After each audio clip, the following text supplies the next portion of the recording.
Hello friends, welcome to review time channel.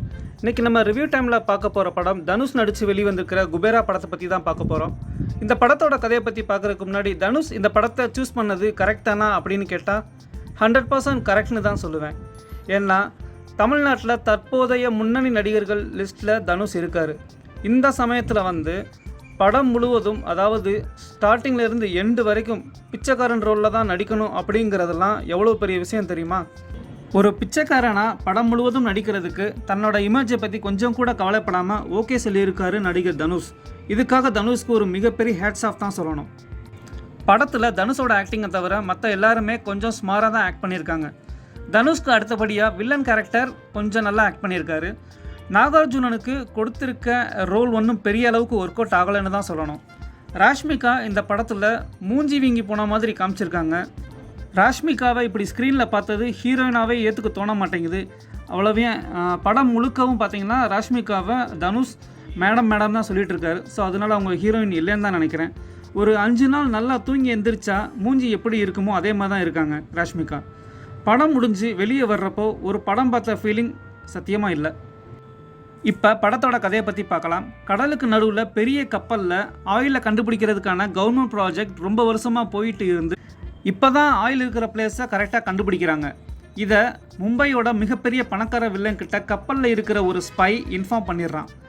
இது வெளியே தெரிஞ்சால் இதை கவர்மெண்ட் டேக் ஓவர் பண்ணிடும் அப்படின்னு நினச்சி இந்த விஷயம் தெரிஞ்ச கப்பலில் இருந்த சுமார் ஒரு 50 பேர்த்த கொன்னுடுறான் வில்லன். இந்த ப்ராஜெக்டை இவர் தன்னோட கார்ப்பரேட் கம்பெனி மூலமாக இந்தியன் கவர்மெண்ட்டுக்கு சேல் பண்ண பிளான் பண்ணுறான். இதுக்காக வில்லன் மினிஸ்ட்ரி லெவலில் பேசும்போது அவங்க ஒரு 5 பேருக்கு 10,000 கோடி ரூபாய் கேட்குறாங்க. அதுவும் ஒயிட் மணியாக கேட்குறாங்க. இவ்வளோ பெரிய தொகையை தன்னால் ட்ரான்ஸ்ஃபர் பண்ண முடியாது அப்படின்னு வில்லன் யோசித்து ஒரு முடிவு எடுக்கிறான்.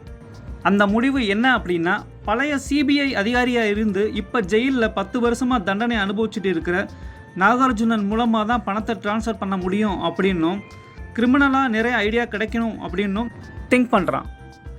இப்படி பணத்தை ட்ரான்ஸ்ஃபர் பண்ண வைக்கிறதுக்காக நாகார்ஜுனனை வெளியே கொண்டு வந்து ஹெல்ப் கேட்குறான் வில்லன். தன்னைய வெளியே கொண்டு வந்த நன்றிக்காக வில்லன் சொல்கிற வேலையை செய்ய சம்மதிக்கிறாரு நாகார்ஜுனன்.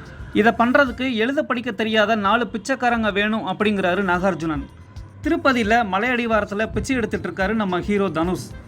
ஓசியில் தங்க இடம் சாப்பாடு தர்றோன்னு சொன்னதும் வில்லன் கூட போயிடுறாரு தனுஷ். இதே மாதிரி வேறு ஸ்டேட்டில் இருந்து இன்னும் 3 பிச்சைக்காரங்களை கூட்டிகிட்டு வர்றாங்க. இரக்க குணம் கொண்ட நாகார்ஜுனன் இந்த மணி டிரான்ஸ்ஃபர் முடிஞ்சதும் அவங்க பிச்சை எடுத்த இடத்துலையே திரும்ப விட்டுறலாம்னு பிளான் பண்ணுறாரு.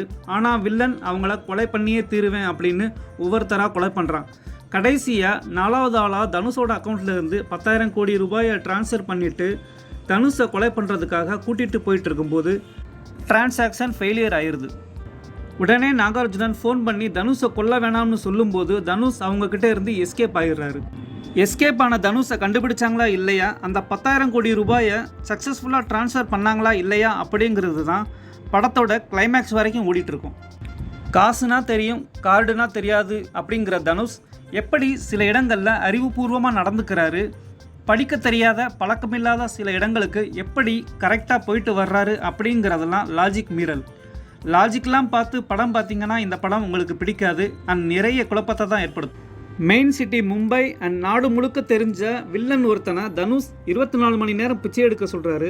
அப்படி பிச்சை எடுக்கும்போது ஒருத்தனுக்கு கூடவா அந்த பணக்கார வில்லனை அடையாளம் தெரியலை? ஸோ இதெல்லாம் சின்ன மிஸ்டேக்ஸ். எதை பற்றியும் ப்ரில்லியண்ட்டாக யோசிக்காமல் படத்தை போய் பார்த்தீங்கன்னா படம் கண்டிப்பாக பிடிக்கும். படம் 3 மணி நேரத்துக்கு மேலே ஓடிட்டுருக்கு. இன்ட்ரெஸ்ட் இருந்தும் இல்லாமையும் கலந்து படம் ஓடிட்டு இருந்தனால பெரிய அளவுக்கு போர் அடிக்கலை. சுமாராக ஒரு 20% போர் அடிக்க தான் செஞ்சது. மற்றும் ஒரு மூவியோட ரிவ்யூ டைமில் சந்திக்கலாம் நண்பர்களே. தேங்க்யூ.